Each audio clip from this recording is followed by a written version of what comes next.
अस्सलाम वालेकुम।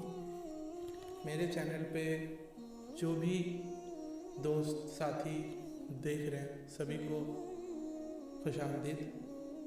मैं इनाम गाइड चैनल से, ये मेरा पहला लॉन्ग वीडियो है जिसमें हम कई सारे चीज़ों के बारे में डिस्कस करेंगे और उन्हीं चीज़ों को आप सब तक शेयर करने के लिए इस वीडियो को मैं बना रहा हूँ। सबसे पहले मैं अपना परिचय दे देता हूँ। मैं इनामुल हुसैन हूँ, लखनऊ से बिलोंग करता हूँ। मैं पेशे से एक टीचर हूँ।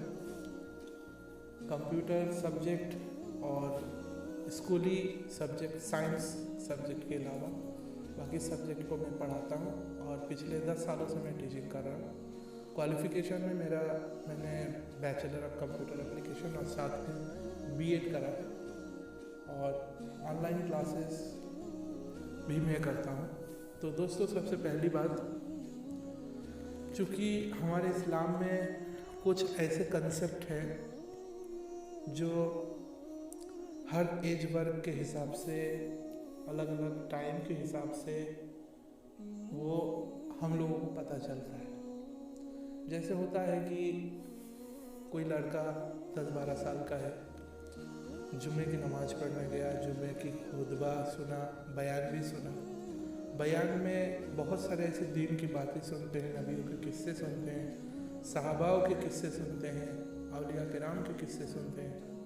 लेकिन कभी कभी लगता है ना कि ये सारी चीज़ें हम सुन रहे हैं, लेकिन ये प्रैक्टिकली जब किसी के साथ होता है या हम उस सिचुएशन से गुज़रते हैं या हमारे साथ वैसा कुछ पेश आता है, तब हमको समझ में आता है वो छोटी छोटी चीज़ें क्या है। तो दीन में, हमारे इस्लाम में ऐसे बहुत सारी चीज़ है। इल्म हासिल करना, इल्म को दावत के तौर पर काम करना, है ना, अच्छी बातें बताना। और जैसे हम लोग बचपन में सुने हैं कि आपके पास अगर कुछ भी ज्ञान हो, सूचना हो, तो उसको आप आगे पास करें।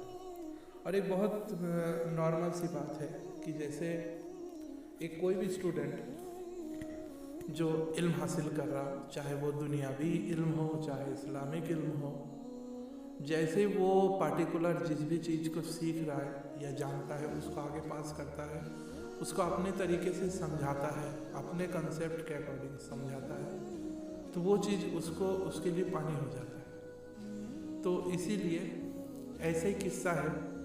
हम जब बचपन में आपका 4 या 5, मतलब 4वीं या 5वीं क्लास में हम पढ़ते थे, हमारे अब्बू जी ने क़िससुल अंबिया करके एक किताब खरीद के लाए।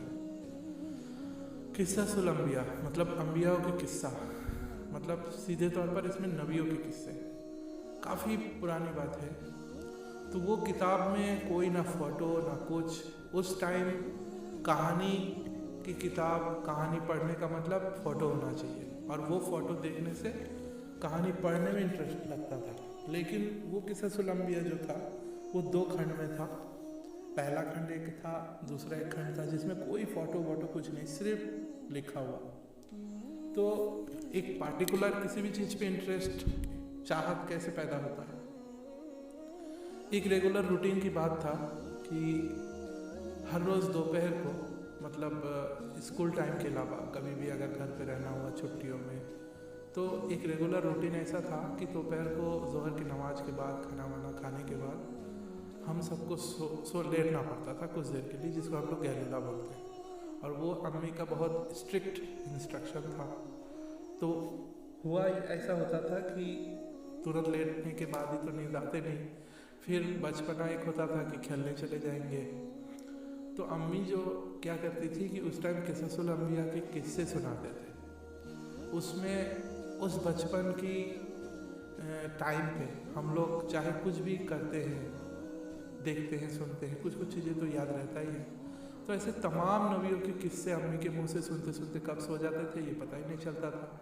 लेकिन जब जैसे जैसे उम्र बढ़ते चले गए, कभी कभार जमात जाना हुआ, बयान वगैरह सुनते थे मस्जिदों में, किसी दीनी प्रोग्राम में या यूट्यूब वगैरह में।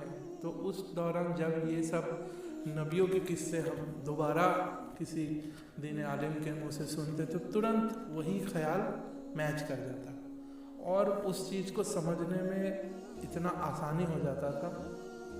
जैसे एग्ज़ाम्पल के तौर पर आपके यूसुफ अलैहिस्सलाम के बचपन से लेके पूरा लास्ट तक, फिर सुलेमान अलैहिस्सलाम, हज़रत दाऊद अलैहिस्सलाम, हुज़ूर पाक सल्लल्लाहु अलैहि वसल्लम के किस्से, फिर आपका यहया अलैहिस्सलाम, सालेह अलैहिस्सलाम, नूह अलैहिस्सलाम, मूसा अलैहिस्सलाम, इब्राहिम अलैहिस्सलाम। बचपन में वो एक ऐसा टाइम था कि अम्मी जब वो किस्सुल अंबिया के किस्से सुनाया करती थी तो बिल्कुल लगता था जैसे हम उस चीज़ को देख रहे हैं, सुन रहे हैं। और जब बयान में हम लोगों को नबियों के जो किस्से हैं बिल्कुल जैसे लगता है कि हमारे लिए एक सीख है और अल्लाह के ऊपर यकीन और भरोसे का एक ऐसा एकदम स्पष्ट एग्ज़ाम्पल जिसको कोई नकार नहीं सकता है।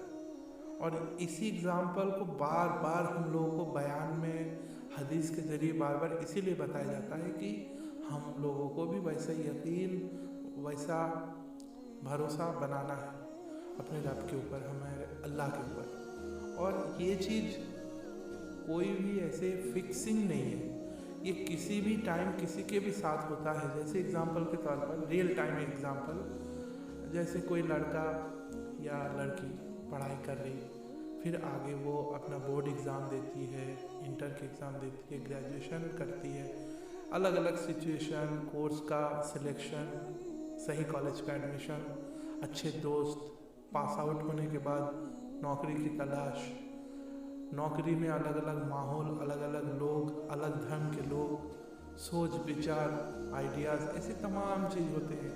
लेकिन इन सारे चीज़ों को करते करते कहीं ना कहीं हम लोग को लगता है कि हम कितना बिजी, कितना शेड्यूल्ड में फंसे हुए हैं। लेकिन हमारे लिए दिन का काम, नमाज, ये सारी चीज़ें मेन है। वो जो चीज़ें हम कर रहे हैं वो सिर्फ दुनिया के लिए कर रहे हैं। अब मैं अपनी बात अगर बताऊं तो मैंने जब ग्रेजुएशन में मैं जब था तो उस दौरान कई बार ऐसा हुआ नमाज छूट गए, दोस्तों के साथ कहीं गए, टाइम लग गया, टाइम का कोई अता पता ही नहीं था। लेकिन धीरे धीरे और माँ बाप भी है, हमेशा बड़े जैसे कहते हैं ना कि बच्चों को हमेशा कहते रहा करो, वो चाहे जितना भी अच्छा बन जाए, अच्छे का कोई लेवल तय नहीं है, बढ़ता ही चला जाता है, बढ़ता ही चला जाता है, बढ़ता ही चला जाता है। लेकिन बुराई ज़रा से एक कदम नीचे आ गए तो फिर गलत। तो कुल मिला के कहने का तात्पर्य यह है कि हम अपने बचपन से लेकर अब तक जो भी चीज़ें करते हैं, जो भी चीज़ें करेंगे, इन तमाम चीज़ों में अल्लाह के ऊपर यकीन, भरोसा किस हद तक होना चाहिए ये हम लोगों को खुद अपने दिल में सोचना चाहिए। जैसे मैं जब इंटरमीडिएट पास आउट किया था उस दौरान से अब तक मुझे याद है, हमारे अब्बू जी, मरहूम अब्बू जी ने एक दुआ बता दिए थे कुछ सूरत पढ़ने का। तो वो चीज़ उस दौरान पढ़ते थे, कभी मिसिंग हो जाता था, लेकिन माशाल्लाह अब पूरी कोशिश रहता है रेगुलर पढ़ता भी हूँ। और ये इस चीज़ को मैं कह सकता हूँ कि ये एक्चुअल सुकून ये है।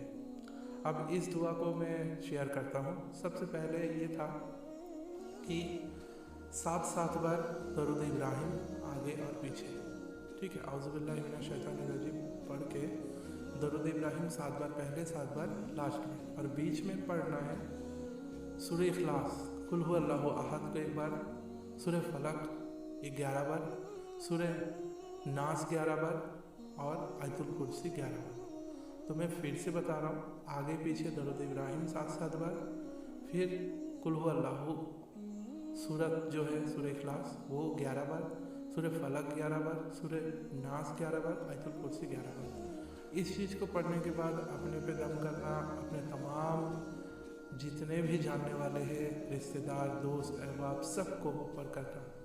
तो ये जो है, ये इस चीज़ का इतना बेहतरीन रिज़ल्ट है कि हम चाहे जितना बिजी शेड्यूल में हो, जितना टेंशन में हो, ये एक दिमागी और रूहानी इतना सुकून भर देता है कि इसका कुछ कहा नहीं जा सकता। लेकिन हम लोग चूँकि दुनिया में हर चीज़ प्रैक्टिकल पे यकीन करते हैं। कभी कभी ऐसा सिचुएशन भी आता है कि हम बेरोज़गार हैं, जॉब की तलाश में हैं, लेकिन हम तो दुआ रेगुलर पढ़ रहे हैं, लेकिन हमको कोई रिज़ल्ट मिल नहीं रहा या टाइम लग रहा है। लेकिन उसमें भी अपना भरोसा यही बना के रखना है कि हज़ारों कंपनियों में कौन सा कंपनी बेस्ट होगा ये हमारा रब जानता है, या हमारा रब जानता है कि किस जगह पे हम सूटेबल रहेंगे। इतना यकीन करते रहना है और अपना कोशिश जारी रखना है, क्योंकि बिना कोशिश के एक कदम आगे हम बढ़ नहीं सकते। तो ऐसा ही कुछ मिला जुला चीज़ें हैं जो हम शेयर करना चाह रहे थे, और वही चीज़ें मैंने कई सारे बातों के ज़रिए मैंने कहा, क्योंकि मैंने भी टाइमली अपने टीचिंग प्रोफेशन में बहुत सारे जगह चेंज किया। छोटे बच्चे से लेके बड़े बच्चे सबको पढ़ाया, अलग अलग माहौल मिला, लोगों के बातचीत के तरीका, बहुत सारी चीज़ है। लेकिन ये दुआ बहुत सारे फ़ायदे, हम लोगों के यूट्यूब में बहुत सारी चीज़ें ऐसे मिलते हैं, लेकिन हम उन चीज़ों में कभी कभी कंफ्यूज हो जाते हैं। लेकिन कंफ्यूज नहीं होना है, कोई भी एक चीज़ लेके उसको शुरुआत करना है। बाकी जैसे होता है ना कि हम एक अपने सोच से मैं एक एग्जांपल दे रहा हूँ। दुनिया भर में देखिए हज़ारों करोड़ों शायद डिप्लोमा कोर्सेज होंगे, कितने ग्रेजुएशन डिग्री होंगे, कितने पोस्ट ग्रेजुएशन होंगे, एजुकेशन सेक्टर के कितने मतलब शाख हैं, लेकिन कहीं ना कहीं हम किसी एक को लेके ही चल पाते हैं, बाकियों के बारे में नॉलेज रख सकते हैं। तो कहने का मतलब ये है कि हम जो भी करें बेहतर करें, अल्लाह हमारे हर एक चीज़ में, और इन्हीं सारे चीज़ों में नमाज रोज़ा मेन चीज़ है जो सबके लिए, बाकी और जो चीज़ें सबके लिए अलग अलग है। तो दोस्तों, हमारे इस चैनल में जैसे मैंने आज एक चीज़ ये शेयर किया, आगे जाके मैं इस्लामिक सवाल जवाब का भी एक सेशन बनाऊंगा, गवर्नमेंट जॉब जो भी आते रहते हैं उसका भी मैं अपडेट शेयर करूंगा, कोई टेक्निकल चीज़ों के बारे में कभी पता चलेगा, कोई कंटेंट उसको शेयर करूंगा। तो कुल मिला के मेरा पूरा मकसद है कि इस चैनल के ज़रिए मैं हर वो इन्फॉर्मेशन जो मुझे मिलता है और जो हमारे पास है एज ए टीचर, मैं ऑलरेडी बच्चों को पढ़ाता हूँ, हर रोज़ नए नए चीज़ें, बच्चों के सवाल भी होते हैं, तो मैं जब भी पॉसिबल होगा मेरा रेगुलर यही तलाश रहेगा कि मैं हर रोज़ नए नए कंटेंट, नए नए चीज़ों पे डिस्कस करूँ। बाकी देश दुनिया में क्या हो रहा है आप जो भी लोग सुन रहे हैं सबको पता है, पॉलिटिक्स हो, नौकरी हो, गवर्नमेंट जॉब है, प्राइवेट जॉब हो, पढ़ाई लिखाई हो, हर चीज़, लेकिन हर चीज़ में हमको बेहतर का ही तलाश करना है। जैसे बोलते हैं बी पॉजिटिव, हर एक चीज़ में आप देखो पॉजिटिव नेगेटिव दोनों होते हैं, लेकिन अपने को पॉजिटिव लेके चलना है। तो दोस्तों, हमारे इस चैनल पे जो भी दोस्तों आए हैं सुन रहे हैं, तो आगे हम कोशिश यही करेंगे कि हमारे और कंटेंट को हम और बेहतरीन तरीके से शेयर करने की कोशिश करेंगे। ठीक है दोस्तों, आज हम अपना बातचीत और डिस्कशन यहीं तक रख रहे हैं। आगे अगले वीडियोस में फिर मिलेंगे नए कंटेंट के साथ। दुआ में याद रखें, फिर मिलते हैं। अस्सलाम वालेकुम।